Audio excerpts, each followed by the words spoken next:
Olá a todos e bem-vindos a mais um mergulho profundo aqui no Bookcast. Opa, Hoje vamos nos aprofundar nas ideias fascinantes do livro O Efeito Isaías, Sabedoria Antiga e Profecia Moderna, legal! escrito por Greg Braden. Isso aí. Para quem se interessa por essa conexão entre conhecimento ancestral e as últimas descobertas da ciência, preparem-se. Com certeza. E não deixem de participar da conversa. É isso aí. Compartilhem suas ideias, comentem aqui no canal Arqueobook no YouTube e também no nosso grupo do Telegram. Boa. Pô, Então, pronto para desvendar os mistérios de O Efeito Isaías. preparadíssimo. Vamos lá. O livro já começa com uma proposta, digamos, tanto ousada, né? De cara ele já vai lá e... Greg Braden fala de uma ciência perdida da transformação, Uma ciência perdida. que teria o poder de, veja só, acabar com guerras, doenças, o sofrimento de modo geral, transformar os padrões climáticos, Ok. promover saúde e até reinterpretar as profecias antigas. Ah, uau. Parece coisa de filme, não é? Parece, né? Mas a forma como ele constrói o argumento é interessante. Ele conecta essa ciência perdida com princípios da física quântica, sabe? Ah, entendi. E com o poder da nossa consciência coletiva, principalmente através da oração em massa.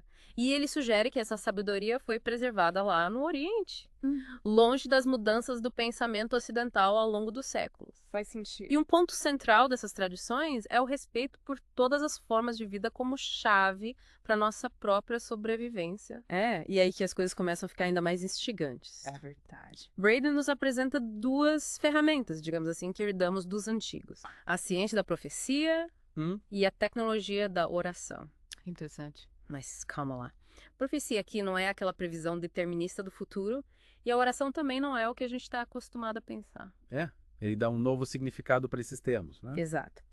Profecia, para Braden, seria a capacidade de enxergar as consequências futuras das nossas escolhas no presente. E a oração seria a ferramenta para escolhermos qual dessas possibilidades a gente quer manifestar na realidade. Me lembra um pouco a física quântica, né? A ideia de que o futuro não é fixo. E aí entra a descoberta do rolo de Isaías, praticamente intacto, entre os manuscritos do Mar Morto, É achado e tanto, né? que Braden usa como exemplo de profecias relevantes para os dias de hoje. E tem um padrão nessas profecias. Uau. Elas falam de períodos desafiadores, até catastróficos, mas sempre seguidos de uma visão de renovação, de alegria, de novas oportunidades. Então, tipo, a ideia é que a gente sempre pode escolher um futuro melhor. É isso aí. E Braden traz exemplos como as orações coletivas por milagres e estudos que mostram a redução da criminalidade em áreas com foco em oração. Sério. E aí ele nos leva para um momento específico, 13 de novembro de 1998. O que aconteceu? Uma mobilização global para uma oração pela paz.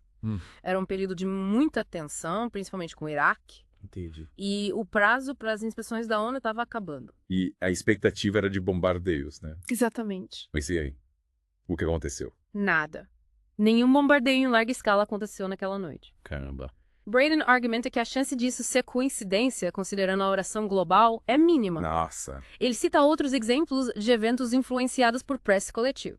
Então, qual a grande mensagem aqui? Que as escolhas de um grande número de pessoas podem impactar nossa qualidade de vida coletiva. É como se a gente tivesse um poder gigante, mas não se dá conta, né? É isso.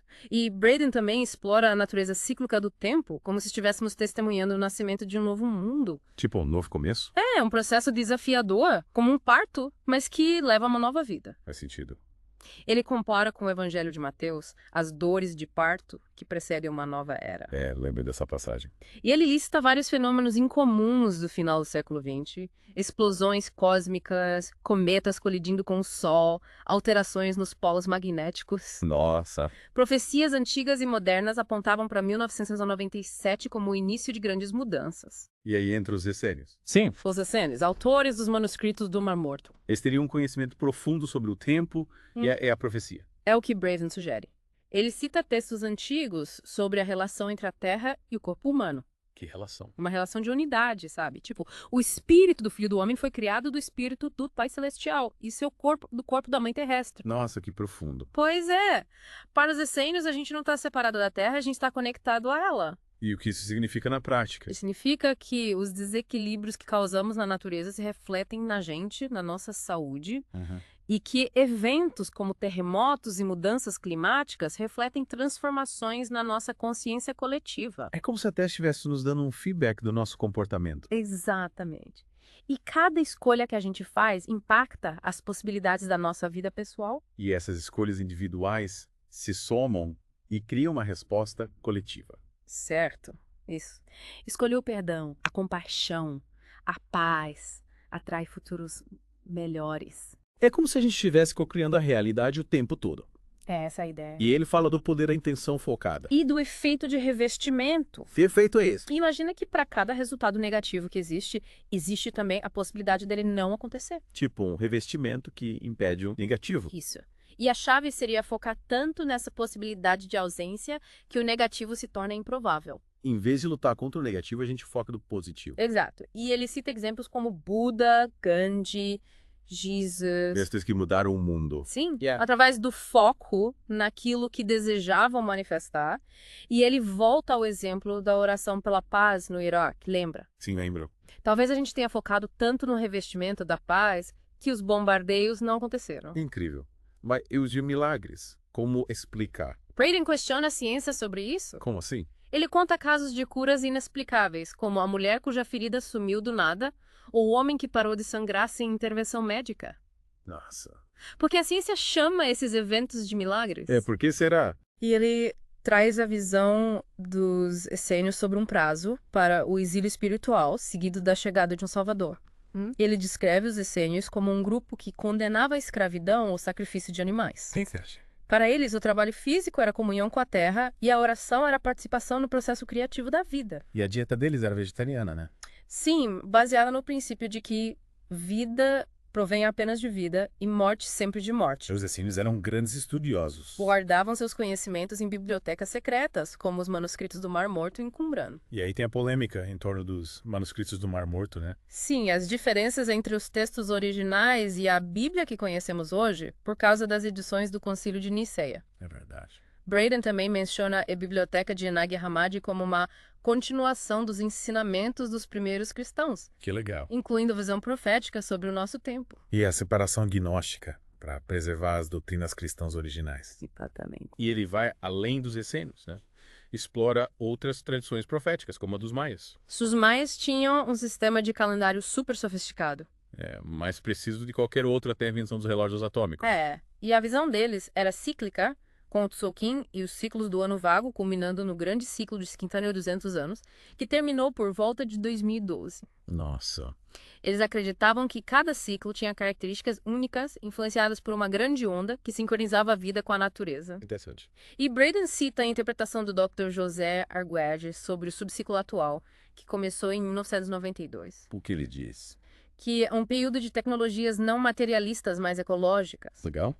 Os astecas também tinham seus ciclos, os sóis, cada um terminando num cataclismo, E a crença é que estamos nos últimos dias do quinto sol. aguardando a chegada do sexto sol. E Braden também fala de profetas do século XX, como Edgar Cayce. O profeta adormecido. Que previu grandes mudanças na Terra. Formação de um mar interior na América do Norte, desaparecimento de áreas costeiras. E ele menciona a visão remota. Uma forma moderna de profecia desenvolvida no Stanford Research Institute. Que interessante. E as previsões de Nostradamus também aparecem sobre grandes transformações, um movimento global importante em outubro. Falando em Edgar Cayce, Braden destaca a precisão das suas previsões. A quebra da Bolsa em 1929 e a Segunda Guerra Mundial, E a profecia sobre mudanças no final do século XX e início do XXI. incluindo a possibilidade de um desvio nos polos magnéticos da Terra por volta de 2000 ou 2001. E tem cada vez mais evidências científicas sobre isso, né? Sim, flutuações nos polos magnéticos. As leituras de Cayce sobre mudanças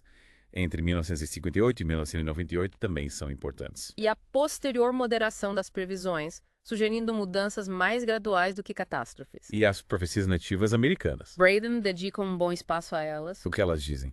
E os eventos atuais refletem profecias ancestrais, mantidas em segredo até o novo milênio. Ele detalha as profecias Hopi sobre o nascimento de um novo sol e a ideia de um tempo de purificação. E os 3 sinais Hopi, né? Sim, a lua na terra e no céu, a estrela azul e o terceiro sinal que ainda não foi definido. E a semelhança entre o livro da Revelação dos Essênios e o Apocalipse Bíblico? A versão dos manuscritos do Mar Morto poderia ser a original, E a profecia do Código da Bíblia sobre o cometa Swift-Tuttle? que no fim não colidiu com a Terra, mas teve quase encontros por volta de 2006. Nossa, quanta informação. É muita coisa, né? E Braden ainda conta uma experiência pessoal sobre o poder da intenção coletiva, A viagem de ônibus no Egito. onde ele e um grupo de pessoas sentiram uma mudança na percepção do tempo. É. E o caso da cura do tumor na bexiga através de ultrassom em minutos. 3 praticantes cantavam Já se foi enquanto faziam ultrassom. E o tumor sumiu. Sim, sem uma explicação científica. Nossa! Braden contrasta as visões determinísticas com a física quântica, que inclui o livre-arbítrio. Explica os princípios básicos da física quântica. A realidade não é sólida nem contínua, ela ocorre em pulsos de luz, os quantos. O condensado de Bose-Einstein. É um estado da matéria onde átomos ocupam o mesmo ponto no espaço ao mesmo tempo. Que doideira.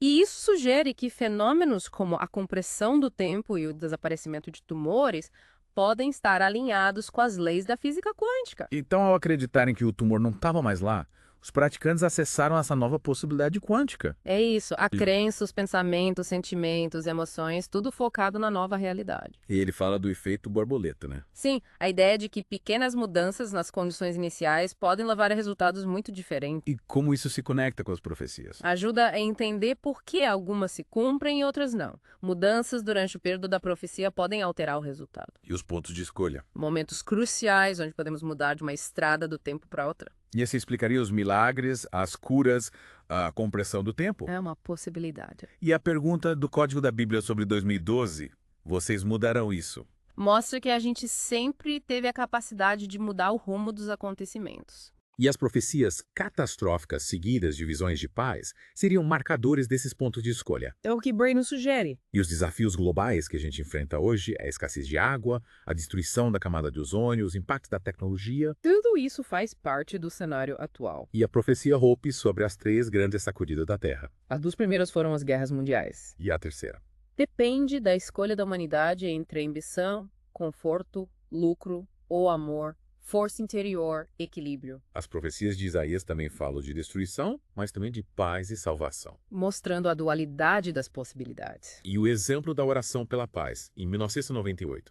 Uma demonstração de como a consciência humana pode influenciar os eventos. Acha que tem mais poder do que imagina, né? É. E a busca de Braden pela sabedoria perdida o levou até o Tibete. Ele descobriu que as referências mais claras a essas tradições estão em documentos do Oriente Médio, como os manuscritos do Mar Morto, Muito interessante. uma linhagem de conhecimento anterior ao Egito Antigo. E por que o Tibete? Porque lá existem locais de retiro espiritual que se mantiveram isolados da tecnologia moderna. Lugares onde essa sabedoria teria sido preservada. E a peregrinação dele em 1998. Ele confirmou suas suspeitas através de um manuscrito nazareno recém-traduzido, O que dizia o manuscrito? que núcleos de sabedoria foram escondidos em lugares como os mosteiros tibetanos no século Dunda. Caramba. Ele descreve a experiência de explorar um antigo mosteiro, a sensação de entrar num lugar fora do tempo. Incrível. Braden passou anos buscando evidências desses ensinamentos em vários lugares do mundo, Egito, Andes, Sudoeste americano. procurando praticantes vivos, não só textos antigos. O encontro dele com o abade tibetano. Um momento crucial na sua jornada. E o que o abade lhe ensinou. A importância de sentirmos as orações por todos os seres, a interconexão da vida, a paz interior como base para o amor, a compaixão, o perdão. Mensagens que ecoam os evangelhos da paz essênios. Exatamente. E Braden descreve o poder de sentimento na oração. O canto dos monges tibetanos, o efeito profundo daquela sonoridade. E o conceito essênio de comunhão com as forças criativas, que hoje vemos de oração. A chave para acessar os mistérios da vida. Ele explica como os nossos sentimentos moldam as circunstâncias, a união invisível entre pensamentos e emoções. O sentimento que associamos a uma imagem mental atrai a possibilidade correspondente na criação. E o modo perdido de orar. Esquecido por volta do século IV, focado em sentir a experiência desejada como já realizada. Diferente das formas de oração que conhecemos, né? Sim, a peticionária, a ritualística, a meditativa. Braden conta a história de quando orou pela chuva no deserto. Com um amigo chamado David. Ele enfatiza a diferença entre orar a chuva e orar por chuva. Sentir a realidade da chuva versus pedir que ela venha. E choveu. Sim, uma chuva forte e repentina. Que incrível. Braden conecta essa experiência com a fé, não como crença cega, mas como a chave para se comunicar com as forças invisíveis do mundo. E a analogia da semente que floresce apesar dos desafios. com a oração como elemento essencial para alcançar o potencial máximo. Braden fala sobre suas orações de criança pelos animais e a confusão sobre por que algumas eram atendidas e outras não. E a visão dos essênios de que todas as possibilidades já existem. A gente escolhe aquela com a qual se identifica e vive como se já fosse real. A intenção de permitir que todas as possibilidades existam sem julgamento é crucial. A oração abre a porta para uma possibilidade, mas não a garante. E o sentimento de sermos apenas espectadores da vida, a impotência diante das tragédias. E os 7 caminhos para o jardim infinito dos essênios. A unificação do corpo, coração e mente para dar vida às orações. A fé de que todas as coisas que ele disser acontecerão, ele as terá. E Neville, no início do século XX, falava sobre viver no estado desejado como se já fosse real. Alinhado com o modo pedido de orar. E a equação da oração. Pensamento, emoção, sentimento, mundo reflete o efeito da oração. É isso. Braden descreve a experiência no Hogan e a compreensão da palavra paz num texto essênio. Como então podemos trazer paz aos nossos irmãos? A paz como chave para o modo perdido de orar, desbloqueando os milagres. E a conexão com o grande mandamento de amar a Deus de todo o coração, alma, mente e força. A compreensão essênia de que amar o princípio criativo é amar a si mesmo. A visão essênia da doença como reflexo das escolhas individuais, não como algo externo. O primeiro princípio, já estamos curados. O mundo como um conjunto de resultados possíveis que podemos escolher, experimentar. O papel dos pensamentos, sentimentos, emoções, respiração, nutrientes, movimento. O exemplo da cura do tumor como a escolha da possibilidade onde ele nunca existiu. E o princípio da interconectividade. Prejudicar o outro é prejudicar a si mesmo. Amar o outro é amar a si mesmo. A desaprovação do outro reflete uma parte de nós que precisa de cura. E o experimento do efeito do DNA fantasma. O DNA humano afeta os fótons mesmo após ser removido, sugerindo um novo campo de estudo. Isso dá credibilidade à ideia de que a oração afeta o mundo físico. A cura dos corações leva à cura das nações. E a citação do Apocalipse essênio: nenhuma nação levantará espada contra nação, nem aprenderão mais a guerrear. Os essênios acreditavam que o corpo é um ponto de convergência das forças da criação, uma oportunidade de transformar o negativo em amor, compaixão, O corpo como um templo sagrado. E as pesquisas que mostram o poder da emoção, a intenção focada no amor, alterando a molécula do DNA. É a ciência comprovando o que as tradições antigas já sabiam. A terra sagrada dos essênios, um lugar dentro de nós onde podemos construir nosso templo sagrado, seriam as nossas próprias células. Um ponto de encontro entre espírito e matéria. Braden relata casos de oração em massa influenciando eventos globais. O processo de paz na Irlanda do Norte, a prevenção de bombardeios no Iraque, a alteração na trajetória de um cometa. E a tendência das pessoas se unirem em momentos de crise. Terremotos, incêndios, furacões. Braden reconhece os conflitos globais e a possibilidade de uma terceira guerra mundial. Mas enfatiza que são possibilidades, não certezas. E a profecia nativa americana sobre usar a oração e a meditação em vez de novas invenções. Para restaurar o equilíbrio e encontrar o verdadeiro caminho. E os estudos que mostram a correlação entre oração focada e efeitos positivos da qualidade de vida. Redução da criminalidade, menos acidentes de trânsito. O efeito de campo da consciência, como possível explicação. A ideia de William James de um contínuo de consciência conectando as mentes. E as tradições védicas que falam de um campo unificado de pura consciência. Braden explora todas essas ideias. E o impacto de um pequeno grupo de pessoas meditando e orando em sincronia. Amplificado pelo poder da internet. A semente de mostarda das parábolas de Jesus. A grande colheita com poucos trabalhadores. Braden conta a história do ouvinte que defendia ferir o inimigo em vez de matar. Mostrando como o pensamento bélico está enraizado na gente. Um chamado para escolhermos uma resposta mais elevada ao sofrimento, baseada na oração e na interconectividade. É sobre isso. E a história das crianças das Olimpíadas, especiais terminando a corrida juntas. Um exemplo do poder do amor para criar novos resultados. Um reflexo do nosso potencial nesse momento da história. É verdade. Enfim, chegamos ao final do nosso mergulho em O Efeito Isaías. Ufa! A mensagem principal é clara. Qual? Nós temos o poder de influenciar o futuro através das nossas escolhas e da nossa intenção focada. E esse poder é sustentado pela sabedoria antiga e pela ciência moderna. Exato. Reflita sobre as implicações dessa ciência perdida e sobre o seu potencial de criar um futuro melhor. E para finalizar, uma pergunta para você. Como a nossa compreensão da oração e da interconectividade se transformaria se a gente realmente acreditasse que já está cocriando a realidade? Quais as possibilidades se a gente focasse no revestimento da paz, da saúde e do bem-estar? Continue explorando esses conceitos, compartilhe suas reflexões. A jornada do aprendizado nunca termina. Agradecemos a companhia em mais este mergulho aqui no Bookcast. Valeu? Inscreva-se no canal e participe da comunidade Arqueobook no YouTube e no Telegram. Isso aí. Até a próxima! Tchau.